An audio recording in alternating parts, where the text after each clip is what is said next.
Asterisk రైతు కథ. ఒక చిన్న గ్రామంలో వెంకటేష్ అనే రైతు ఉండేవాడు. అతను ఎంతో కష్టపడి తన పొలంలో పంటలు పండించేవాడు.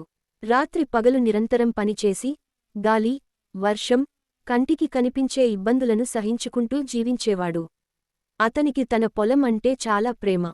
ప్రతి ఏడాది వర్షం పోవడంతో పంటలు అరకొరగా పండేవని అతను బాధపడేవాడు. కాని అతని సాహసం మరియు శ్రమ ఎప్పుడూ విఫలమయ్యేవి కాదు. ఒకరోజు అతని పొలంలో పనులు చేసేటప్పుడు అతని సమీప గ్రామంలోని ఒక పెద్ద రైతు అతనిని చూశాడు. అతను వెంకటేష్కు సమాధానం చెప్పాడు. రైతుల జీవితం చాలా కష్టం, కాని నీవు ఎప్పుడూ ధైర్యంగా ఉండాలి. ఆ మాటలు వెంకటేష్కు ప్రేరణగా మారాయి. తర్వాత వెంకటేష్ బాగా మేఘాలు గమనించి పంటల పెంపకం కోసం కొత్త విధానాలను అమలు చేయాలని నిర్ణయించుకున్నాడు.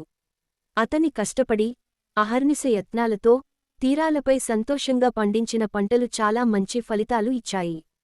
ఈ కథ మనకు ఒక ముఖ్యమైన పాఠం నేర్పిస్తుంది.